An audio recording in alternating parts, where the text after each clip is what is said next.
Good afternoon, everyone, and thanks for tuning in to Kallipolis Radio. Tonight, I'll be reading another of Plato's dialogues. This one is titled Laches, or Courage.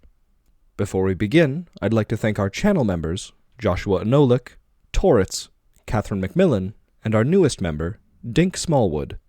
If you're interested in becoming a member and supporting the channel, you can find more information linked in the description below. Additionally, if you're interested in philosophical or literary discussion, you can join our Discord, which is also linked in the description. Thanks for listening. Persons of the dialogue: Lysimachus, son of Aristides; Melesius, son of Thucydides; their sons, Nicias, Laches, and Socrates. We begin with Lysimachus.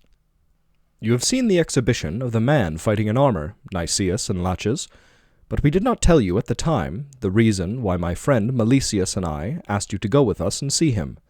I think that we may as well confess what this was, for we certainly ought not to have any reserve with you. The reason was that we were intending to ask your advice. Some laugh at the very notion of advising others, and when they are asked will not say what they think. They guess at the wishes of the person who asks them, and answer according to his, and not according to their own, opinion. But as we know that you are good judges, and will say exactly what you think, we have taken you into our counsels. The matter about which I am making all this preface is as follows. Melesius and I have 2 sons. That is his son, and he is named Thucydides, after his grandfather. And this is mine, who is also called after his grandfather, Aristides.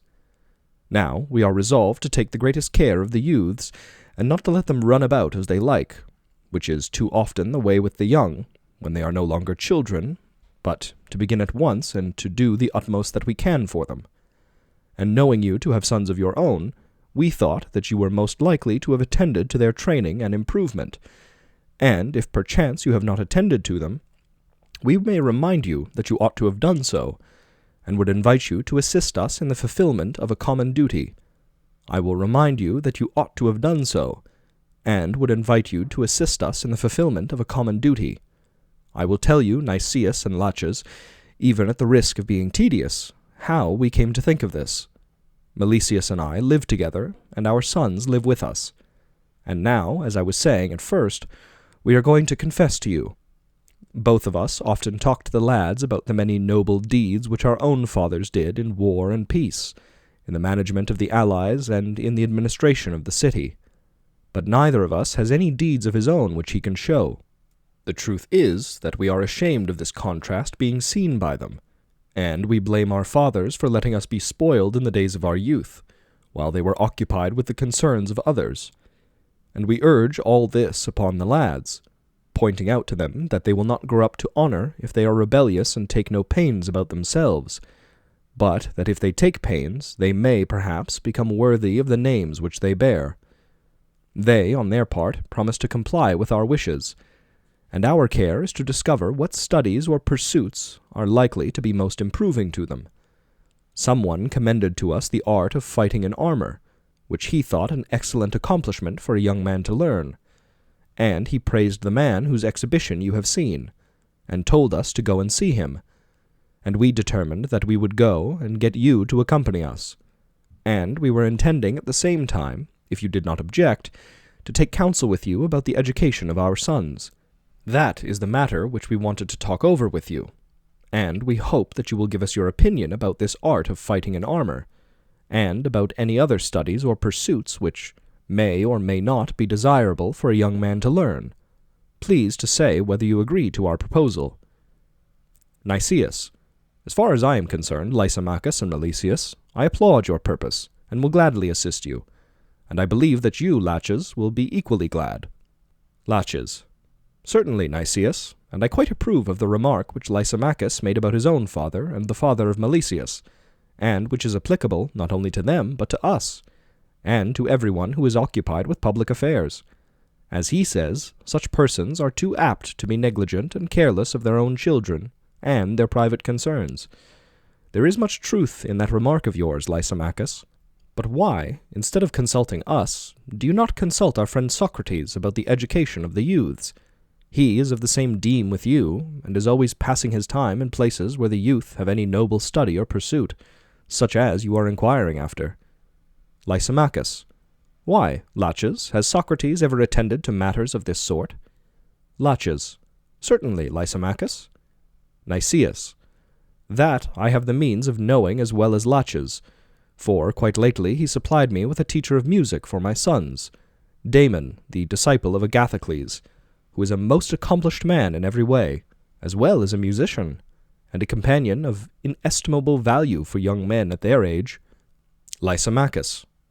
Those who have reached my time of life, Socrates, and Nicias and Laches, fall out of acquaintance with the young, because they are generally detained at home by old age.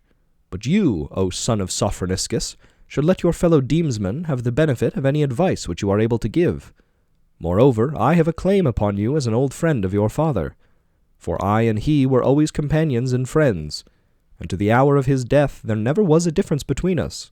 And now it comes back to me, at the mention of your name, that I have heard these lads talking to one another at home, and often speaking of Socrates in terms of the highest praise.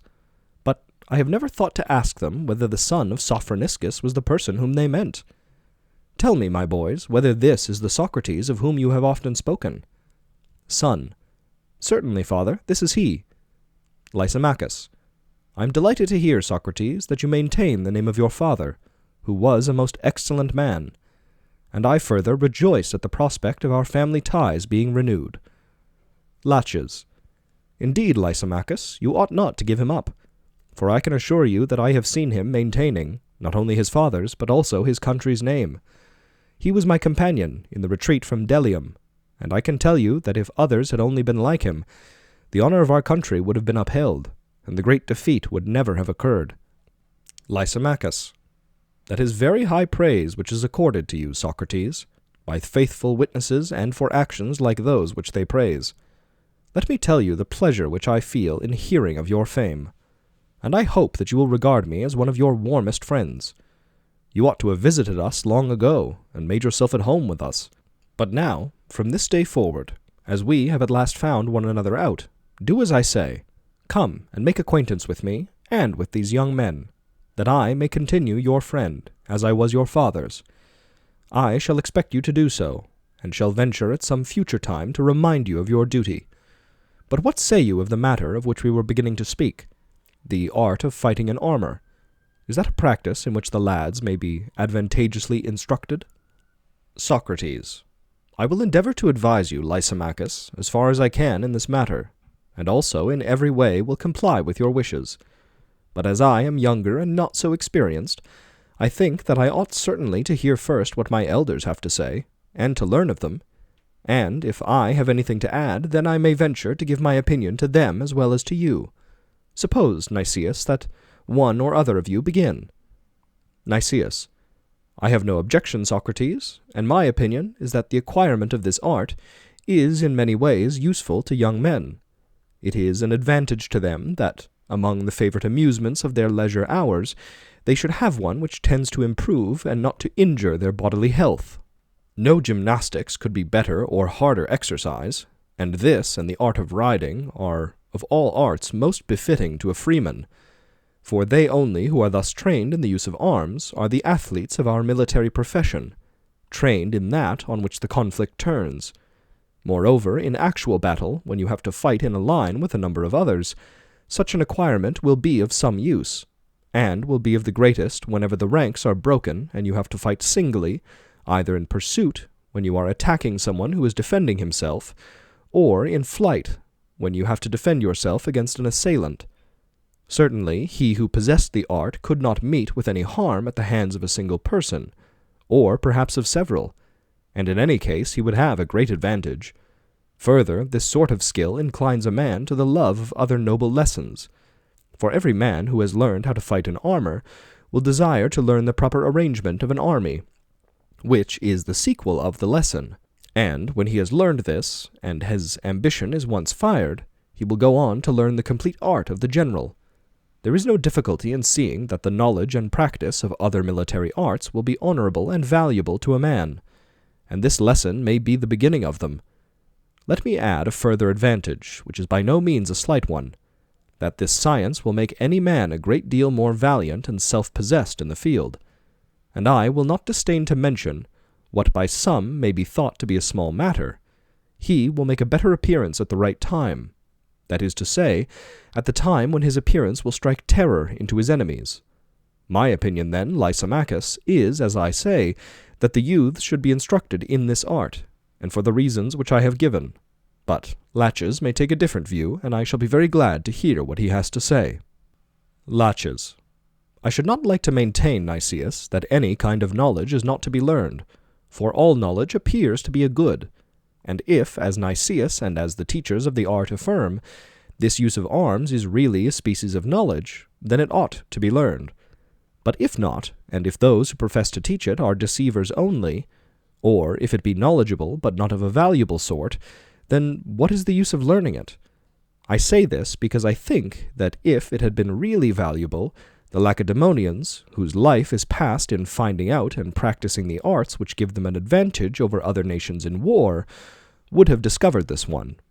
And even if they had not, still these professors of the art would certainly not have failed to discover that of all the Hellenes, the Lacedaemonians have the greatest interest in such matters, and that a master of the art who was honored among them would be sure to make his fortune among other nations, just as a tragic poet would who is honored among ourselves, which is the reason why he who fancies that he can write a tragedy does not go about itinerating in the neighboring states, but rushes hither straight and exhibits at Athens, and this is natural.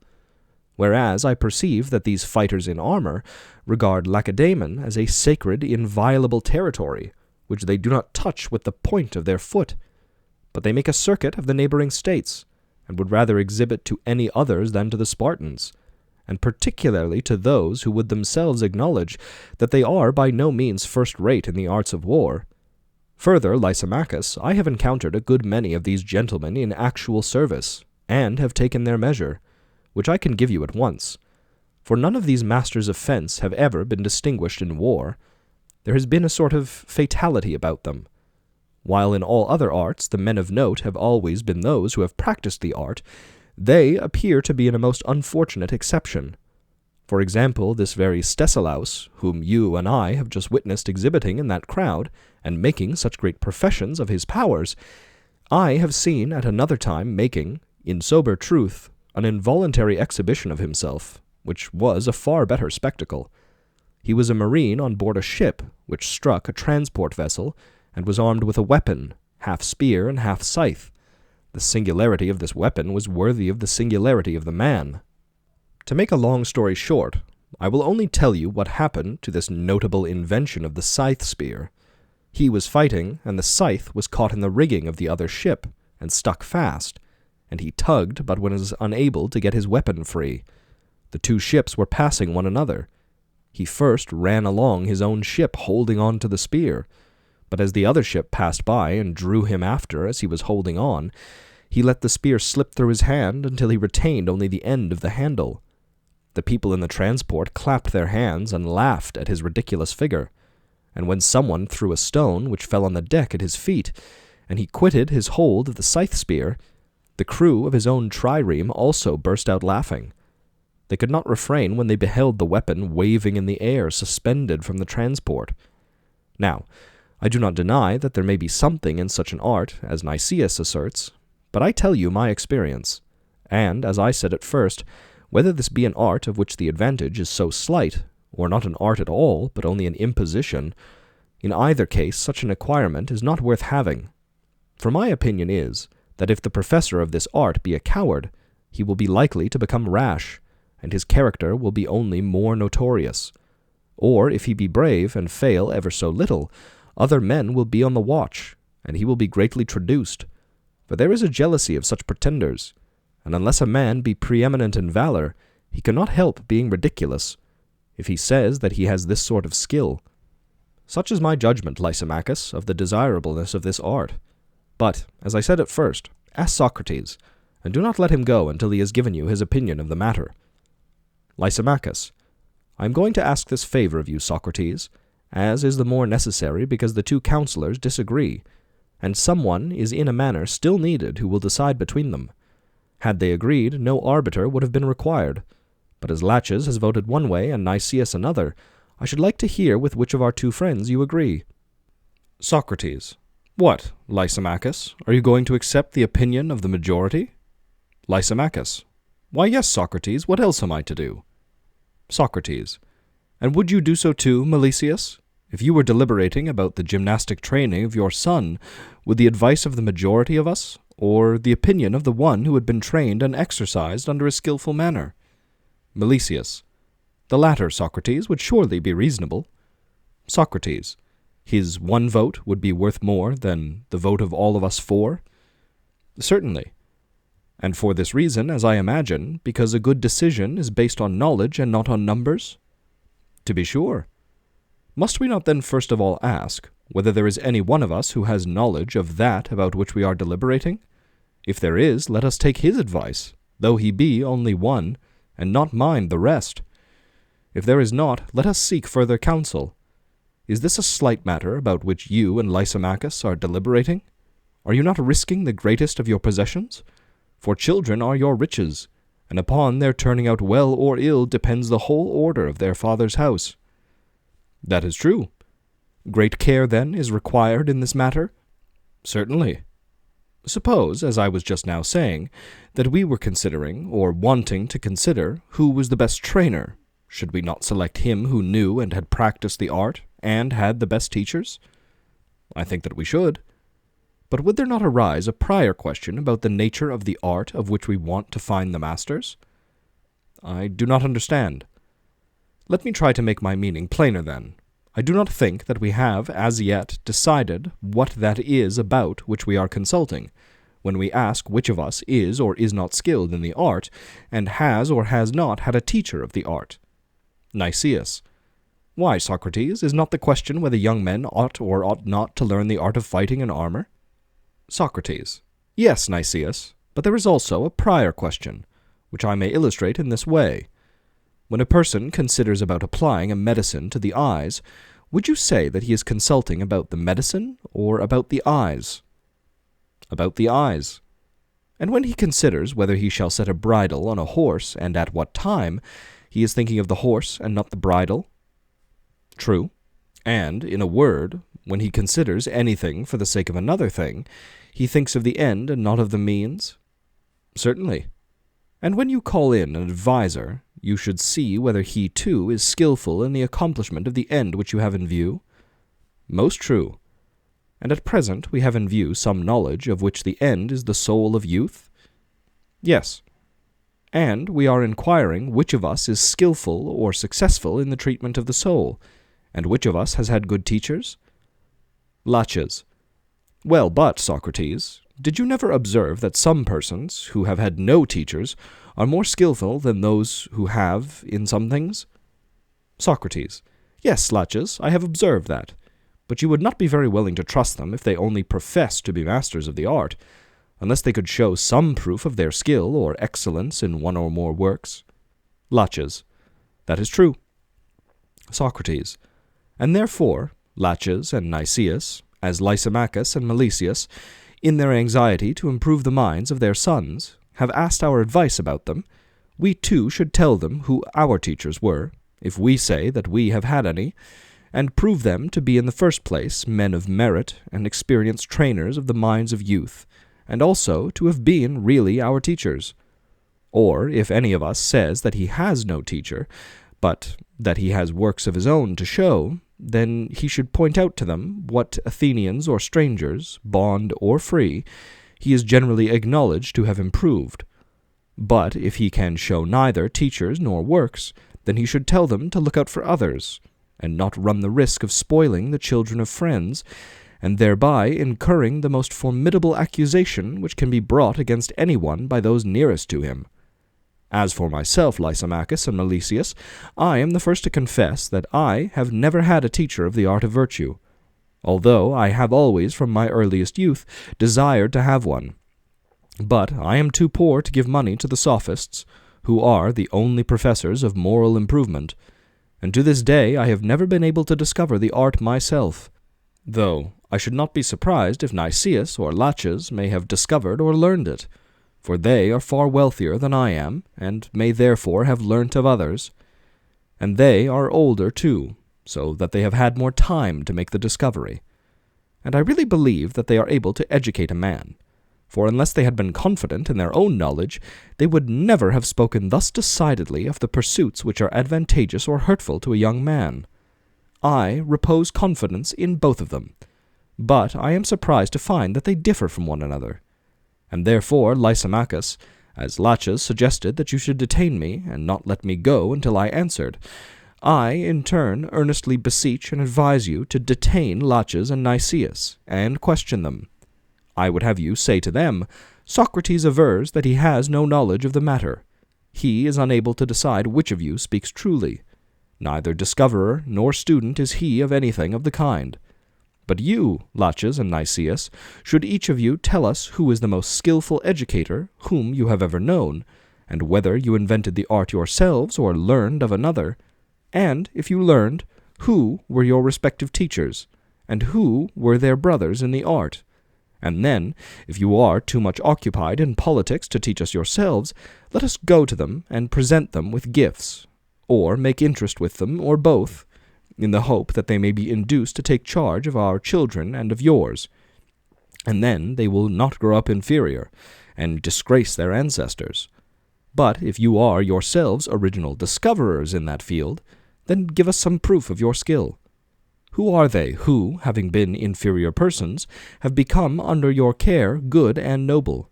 For if this is your first attempt at education, there is a danger that you may be trying the experiment, not on the vile corpus of a carrion slave, but on your own sons, or the sons of your friend. And, as the proverb says, break the large vessel in learning to make pots. Tell us, then, what qualities you claim or do not claim.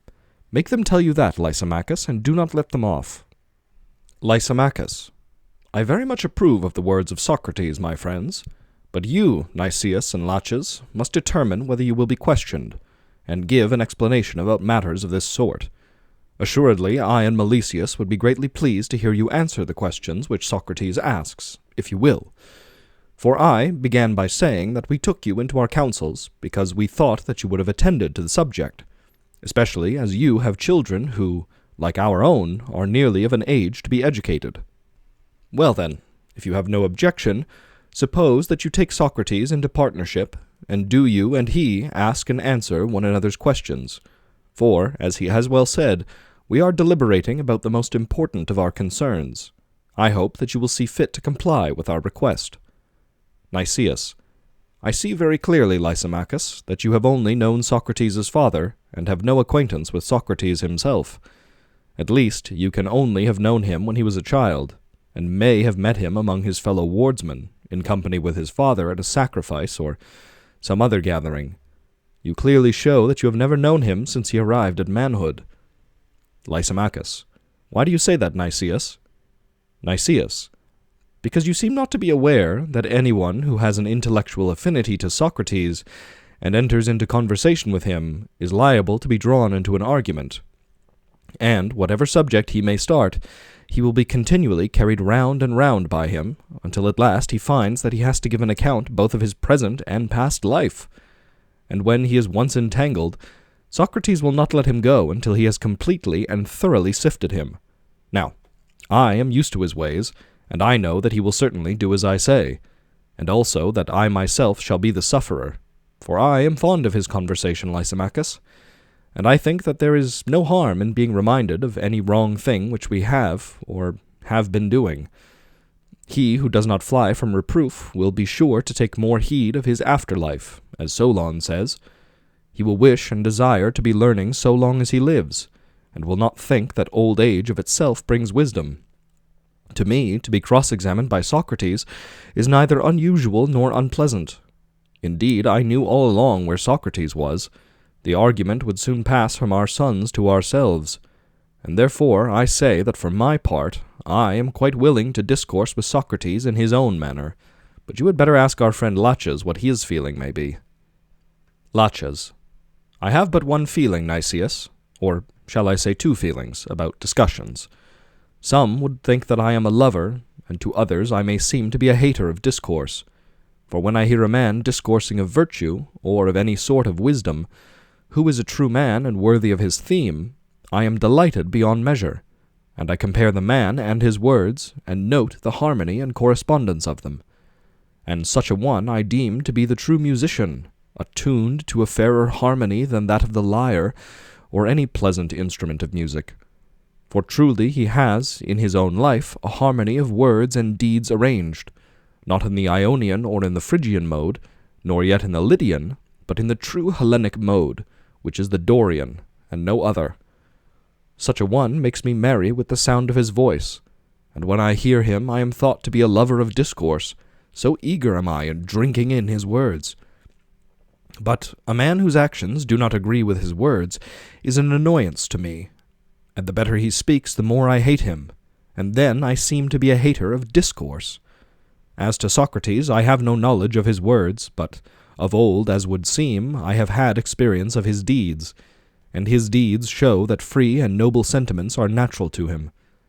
And if his words accord, then I am of one mind with him, and shall be delighted to be interrogated by a man such as he is, and shall not be annoyed at having to learn of him, for I too agree with Solon, that I would fain grow old, learning many things. But I must be allowed to add, of the good only. Socrates must be willing to allow that he is a good teacher, or I shall be a dull and uncongenial pupil. But that the teacher is younger, or not as yet in repute, anything of that sort is of no account with me. And therefore, Socrates, I give you notice that you may teach and confute me as much as ever as you like, and also learn of me anything which I know. So high is the opinion which I have entertained of you ever since the day on which you were my companion in danger, and gave a proof of your valor such as only the man of merit can give. Therefore, say whatever you like, and do not mind about the difference of our ages. Socrates, I cannot say that either of you show any reluctance to take counsel and advise with me.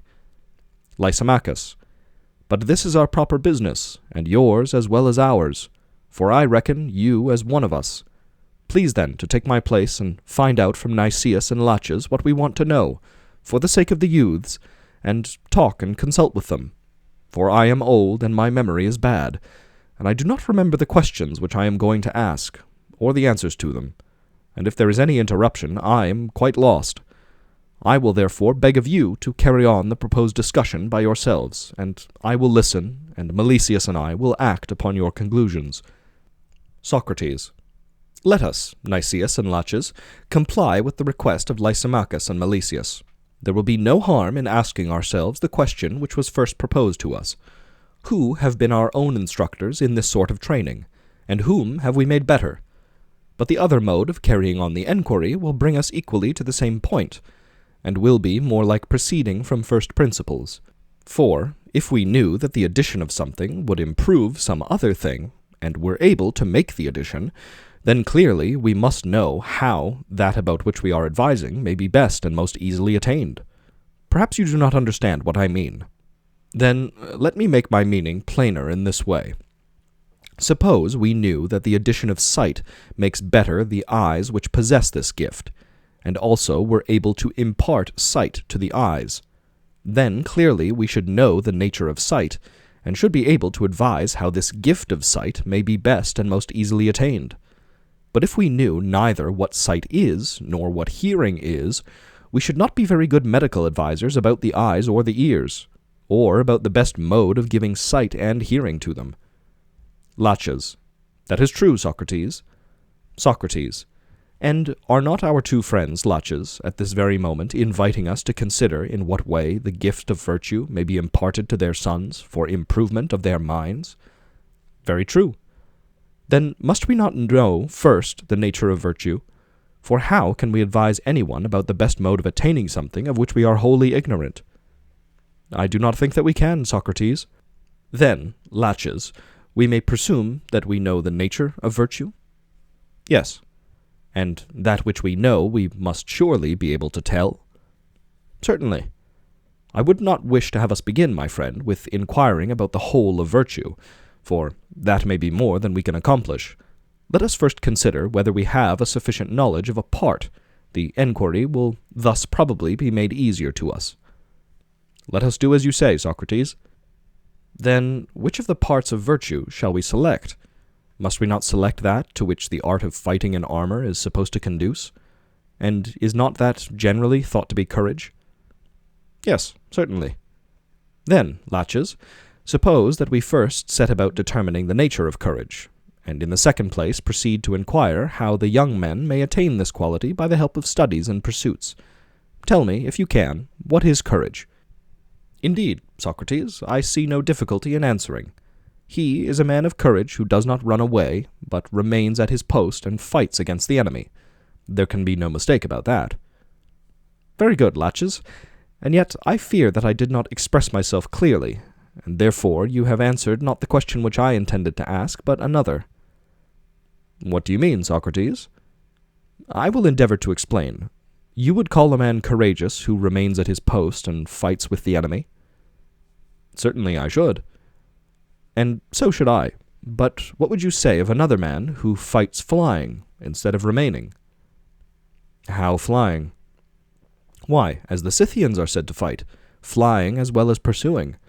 And as Homer says in praise of the horses of Aeneas, that they knew how to pursue and fly quickly hither and thither, and he passes an encomium on Aeneas himself, as having a knowledge of fear or flight, and calls him an author of fear or flight. Yes, Socrates, and there Homer is right, for he was speaking of chariots, as you were speaking of the Scythian cavalry, who have that way of fighting. But the heavy-armed Greek fights, as I say, remaining in his rank. And yet, Laches, you must except the Lacedaemonians at Plataea, who, when they came upon the light shields of the Persians, are said not to have been willing to stand and fight, and to have fled. But when the ranks of the Persians were broken, they turned upon them like cavalry and won the battle of Plataea. That is true. That was my meaning when I said that I was to blame for having put my question badly, and that this was the reason of your answering badly.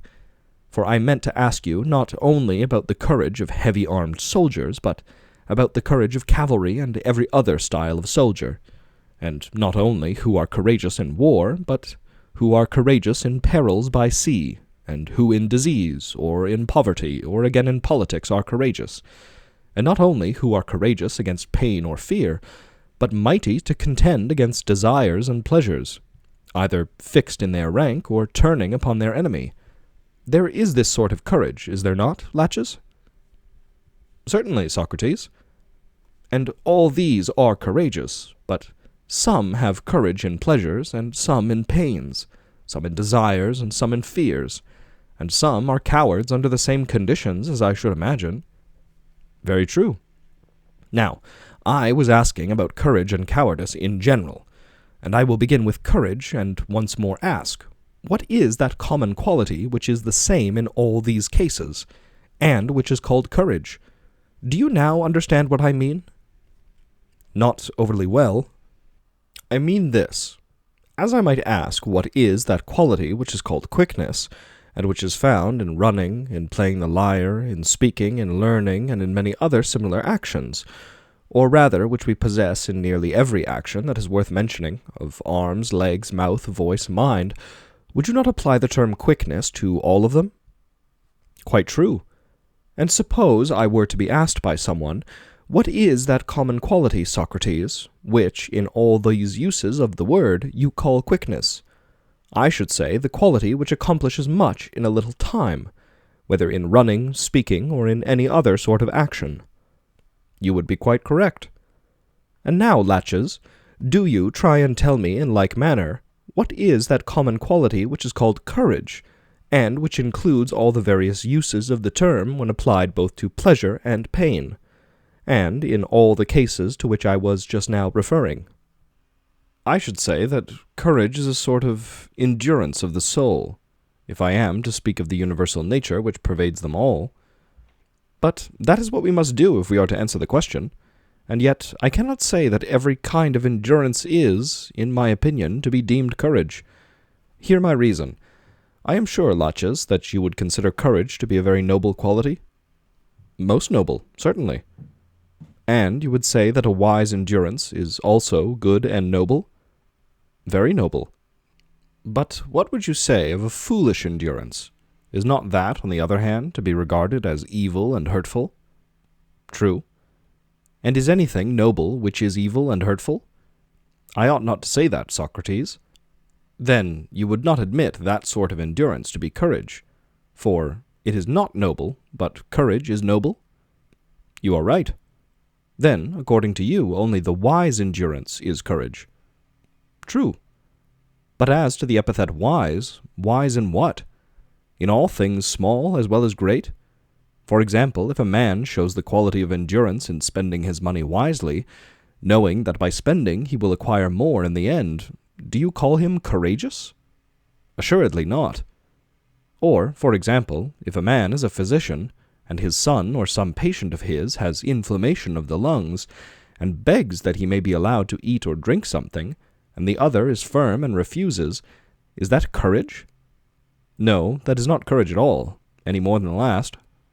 Again, take the case of one who endures in war, and is willing to fight, and wisely calculates and knows that others will help him, and that there will be fewer and inferior men against him than there are with him.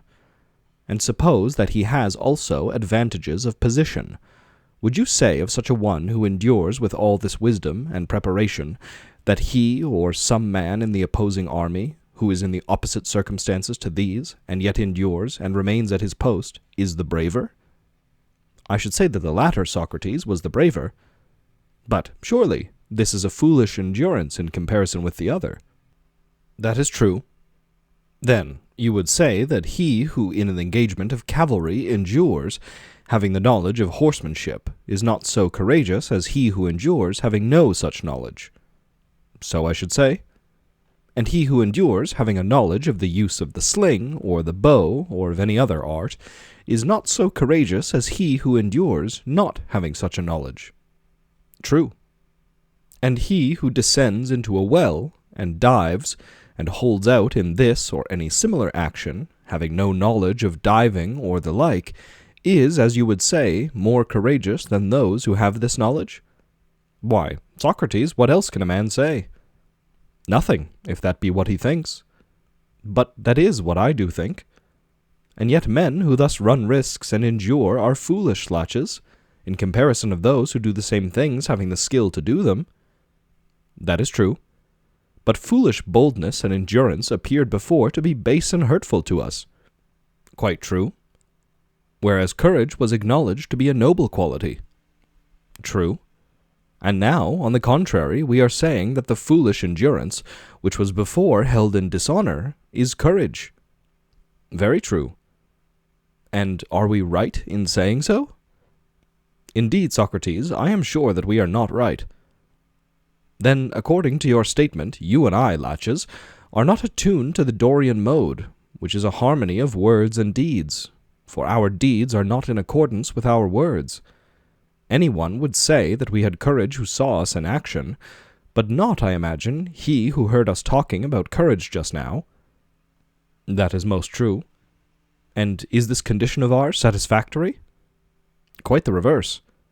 Suppose, however, that we admit the principle of which we are speaking to a certain extent. To what extent and what principle do you mean? The principle of endurance. We too must endure and persevere in the enquiry, and then courage will not laugh at our faint-heartedness and searching for courage, which, after all, may very likely be endurance. I am ready to go on, Socrates, but yet I am unused to investigations of this sort. But the spirit of controversy has been aroused in me by what has been said, and I am really grieved at being thus unable to express my meaning. For I fancy that I do know the nature of courage, but somehow or other she has slipped away from me, and I cannot get hold of her and tell her nature. But, my dear friend, should not the good sportsman follow the track, and not be lazy? Certainly he should. And shall we invite Nicias to join us? He may be better at the sport than we are. What do you say? I should like that. Come then, Nicias, and do what you can to help your friends, who are tossing on the waves of argument, and at the last gasp you see our extremity, and may save us, and also settle your own opinion, if you will tell us what you think about courage. Nicias. I have been thinking, Socrates, that you and Laches are not defining courage in the right way, for you have forgotten an excellent saying which I have heard from your own lips. Socrates. What is it, Nicias? Nicias. I have often heard you say that every man is good in that in which he is wise, and bad in that in which he is unwise. Socrates. That is certainly true, Nicias. Nicias. And therefore, if the brave man is good, he is also wise. Socrates. Do you hear him, Laches? Laches. Yes, I hear him, but I do not very well understand him. Socrates. I think that I understand him, and he appears to me to mean that courage is a sort of wisdom. Laches. What can he possibly mean, Socrates? Socrates. That is a question which you must ask him yourself. Laches. Yes. Socrates. Tell him then, Nicias, what you mean by this wisdom, for you surely do not mean the wisdom which plays the flute. Nicias. Certainly not. Socrates. Nor the wisdom which plays the lyre. Nicias. No. Socrates. But what is this knowledge, then, and of what? Laches. I think that you put the question to him very well, Socrates, and I would like him to say what is the nature of this knowledge or wisdom. Nicias. I mean to say, Laches, that courage is the knowledge of that which inspires fear or confidence in war, or in anything. Laches. How strangely he is talking, Socrates. Socrates. Why do you say so, Laches? Laches. Why, surely courage is one thing, and wisdom another. Socrates. That is just what Nicias denies. Laches. Yes, that is what he denies, but he is so silly. Socrates. Suppose that we instruct instead of abusing him? Nicias. Laches does not want to instruct me, Socrates, but having been proved to be talking nonsense himself, he wants to prove that I have been doing the same. Laches. Very true, Nicias, and you are talking nonsense, as I shall endeavor to show. Let me ask you a question. Do not physicians know the dangers of disease, or do the courageous know them? Or are the physicians the same as the courageous? Nicias. Not at all. Laches. No more than the husbandmen who know the dangers of husbandry, or than other craftsmen, who have a knowledge of that which inspires them with fear or confidence in their own arts, and yet they are not courageous a whit the more for that. Socrates. What is Laches saying, Nicias? He appears to be saying something of importance. Nicias. Yes, he is saying something, but it is not true. Socrates. How so? Nicias. Why, because he does not see that the physician's knowledge only extends to the nature of health and disease. He can tell the sick man no more than this. Do you imagine, Laches, that the physician knows whether health or disease is the more terrible to a man? Had not many a man better never get up from a sick-bed? I should like to know whether you think that life is always better than death. May not death often be the better of the two? Laches. Yes, certainly so, in my opinion. Nicias. And do you think that the same things are terrible to those who had better die, and to those who had better live? Laches. Certainly not. Nicias. And do you suppose that the physician or any other artist knows this, or any one indeed, except he who is skilled in the grounds of fear and hope? And him I call the courageous. Socrates. Do you understand his meaning, Laches? Laches. Yes, I suppose that, in his way of speaking, the soothsayers are courageous. For who but one of them can know to whom to die or to live is better? And yet, Nicias, would you allow that you are yourself a soothsayer? Or are you neither a soothsayer nor courageous? Nicias. What? Do you mean to say that the soothsayer ought to know the grounds of hope and fear? Laches. Indeed I do. Who but he? Nicias. Much rather I should say he of whom I speak, for the soothsayer ought to know only the signs of things that are about to come to pass, whether death or disease, or loss of property, or victory, or defeat in war, or in any sort of contest. But to whom the suffering or not suffering of these things will be for the best can no more be decided by the soothsayer than by one who is no soothsayer. Laches. I cannot understand what Nicias would be at, Socrates. For he represents the courageous man as neither a soothsayer nor a physician, nor in any other character, unless he means to say that he is a god. My opinion is that he does not like honestly to confess that he is talking nonsense, but that he shuffles up and down in order to conceal the difficulty into which he has got himself.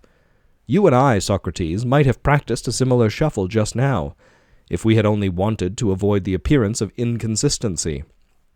And, if we had been arguing in a court of law, there might have been reason in so doing.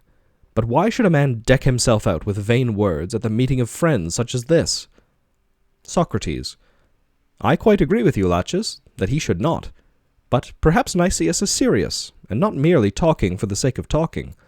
Let us ask him just to explain what he means, and if he has reason on his side, we will agree with him. If not, we will instruct him. Laches. Do you, Socrates, if you like, ask him. I think I have asked enough. Socrates. I do not see why I should not, and my question will do for both of us. Laches. Very good. Socrates. Then tell me, Nicias, or rather, tell us, for Laches and I are partners in the argument, do you mean to affirm that courage is the knowledge of the grounds of hope and fear? Nicias. I do. Socrates. And not every man has this knowledge. The physician and the soothsayer have it not, and they will not be courageous unless they acquire it. That is what you are saying? Nicias. I was. Socrates.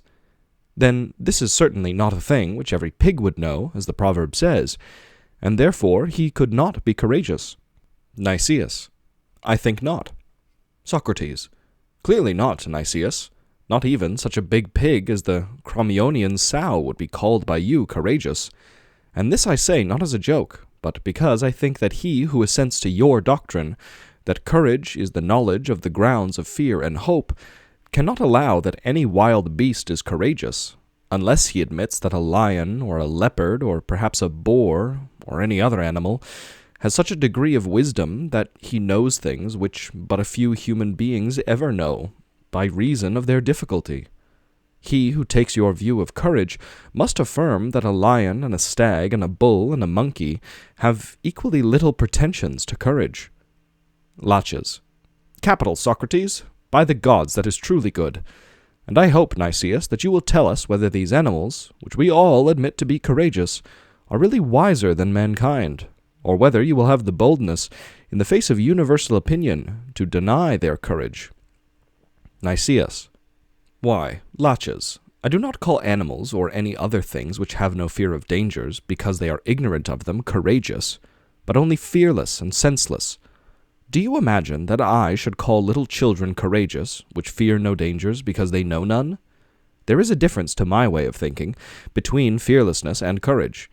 I am of opinion that thoughtful courage is a quality possessed by very few, but that rashness and boldness and fearlessness, which has no forethought, are very common qualities possessed by many men, many women, many children, many animals. And you, and men in general, call by the term courageous actions which I call rash. My courageous actions are wise actions. Laches. Behold, Socrates, how admirably, as he thinks, he dresses himself out in words, while seeking to deprive of the honor of courage those whom all the world acknowledges to be courageous. Nicias. Not so, Laches, but do not be alarmed, for I am quite willing to say of you, and also of Lamachus, and of many other Athenians, that you are courageous, and therefore wise. Laches. I could answer that, but I would not have you cast in my teeth that I am a haughty Axonian. Socrates. Do not answer him, Laches. I rather fancy that you are not aware of the source from which his wisdom is derived. He has got all of this from my friend Damon, and Damon is always with Prodicus, who, of all the sophists, is considered to be the best puller to pieces of words of this sort. Laches.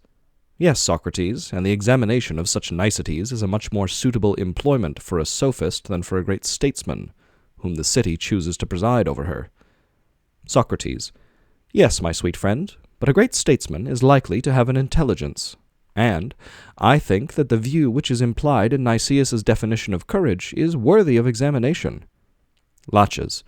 Then examine for yourself, Socrates. Socrates. That is what I am going to do, my dear friend. Do not, however, suppose I shall let you out of the partnership, for I shall expect you to apply your mind, and join with me in the consideration of the question. Laches. I will, if you think that I ought. Socrates. Yes, I do, but I must beg of you. Nicias, to begin again. You remember that we originally considered courage to be a part of virtue? Nicias. Very true. And you yourself said that it was a part, and there were many other parts, all of which, taken together, are called virtue? Certainly. Do you agree with me about the parts? For I say that justice, temperance, and the like are all of them parts of virtue as well as courage. Would you not say the same? Certainly. Well then, so far we are agreed. And now let us proceed a step, and try to arrive at a similar agreement about the fearful and the hopeful. I do not want you to be thinking one thing and myself another. Let me then tell you my own opinion, and if I am wrong you shall set me right. In my opinion, the terrible and the hopeful are things which do or do not create fear, and fear is not of the present nor of the past, but is of future and expected evil. Do you not agree to that, Laches? Laches. Yes, Socrates, entirely. Socrates. That is my view, Nicias. The terrible things, as I should say, are the evils which are future, and the hopeful are the good or not evil things which are future. Do you or do you not agree with me? Nicias. I agree. Socrates. And the knowledge of these things you call courage? Nicias. Precisely. Socrates. And now let me see whether you agree with Laches and myself as to a third point. Nicias. What is that? Socrates. I will tell you. He and I have a notion that there is not one knowledge or science of the past, another of the present, and a third of what is likely to be best, and what will be best in the future, but that of all three there is one science only. For example, there is one science of medicine which is concerned with the inspection of health equally in all times, present, past, and future, and one science of husbandry in like manner, which is concerned with the productions of the earth in all times. As to the art of the general, you yourself will be my witness that he has an excellent foreknowledge of the future, and that he claims to be the master and not the servant of the soothsayer, because he knows better what is happening or is likely to happen in war, and accordingly the law places the soothsayer under the general, and not the general under the soothsayer. Am I not correct in saying so, Laches? Laches. Quite correct. Socrates. And do you, Nicias, also acknowledge that the same science has understanding of the same things, whether future, present, or past? Nicias. Yes, indeed, Socrates, that is my opinion. Socrates.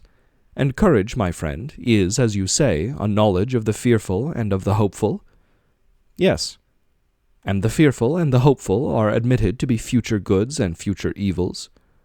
True. And the same science has to do with the same things in the future, or at any time?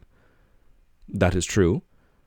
Then courage is not the science which is concerned with the fearful and the hopeful, for they are future only. Courage, like the other sciences, is concerned not only with good and evil of the future, but of the present and past, and of any time. That, as I suppose, is true. Then the answer which you have given, Nicias, includes only a third part of courage, but our question extended to the whole nature of courage, and according to your view, that is, according to your present view, courage is not only the knowledge of the hopeful and the fearful, but seems to include nearly every good and evil without reference to time. What do you say to that alteration in your statement? I agree, Socrates. But then, my dear friend, if a man knew all good and evil, and how they are, and have been, and will be produced, would he not be perfect, and wanting in no virtue, whether justice, or temperance, or holiness? He would possess them all, and he would know which were dangers and which were not, and guard against them whether they were supernatural or natural. And he would provide the good, as he would know how to deal both with gods or men. I think, Socrates, that there is a great deal of truth in what you say. But then, Nicias, courage, according to this new definition of yours, instead of being a part of virtue only, would be all of virtue. It would seem so. But were we saying that courage is one of the parts of virtue? Yes, that's what we were saying. And that is in contradiction with our present view. That appears to be the case. Then, Nicias, we have not discovered what courage is. We have not. Laches. And yet, friend Nicias, I imagined that you would have made the discovery, when you were so contemptuous of the answers which I made to Socrates. I had very great hopes that you would have been enlightened by the wisdom of Damon. Nicias. I perceive, Laches, that you think nothing of having displayed your ignorance of the nature of courage, but you look only to see whether I have not made a similar display. And if we are both equally ignorant of the things which a man, who is good for anything, should know, that, I suppose, will be of no consequence. You certainly appear to me very like the rest of the world, looking at your neighbor and not at yourself.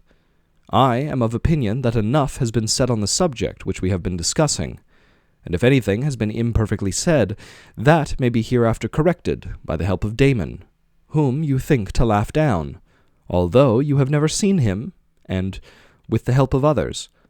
And when I am satisfied myself, I will freely impart my satisfaction to you, for I think that you are very much in want of knowledge.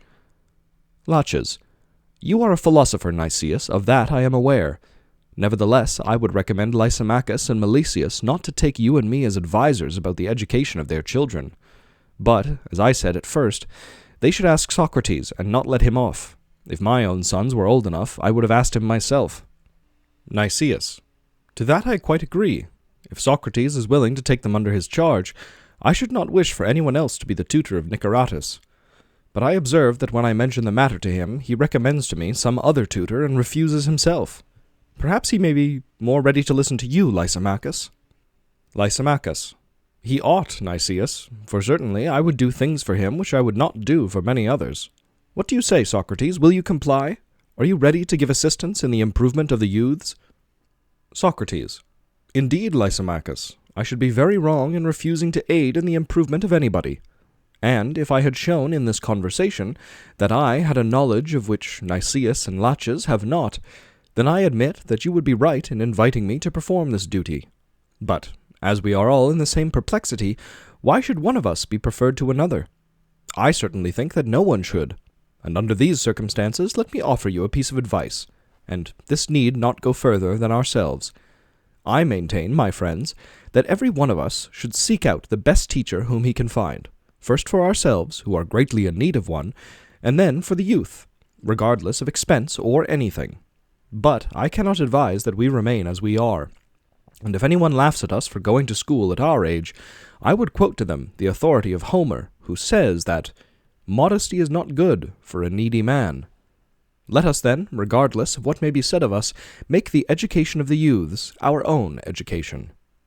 Lysimachus. I like your proposal, Socrates, and as I am the oldest, I am also the most eager to go to school with the boys. Let me beg a favor of you. Come to my house tomorrow at dawn, and we will advise about these matters. For the present, let us make an end of the conversation. Socrates. I will come to you tomorrow, Lysimachus, as you propose. God willing.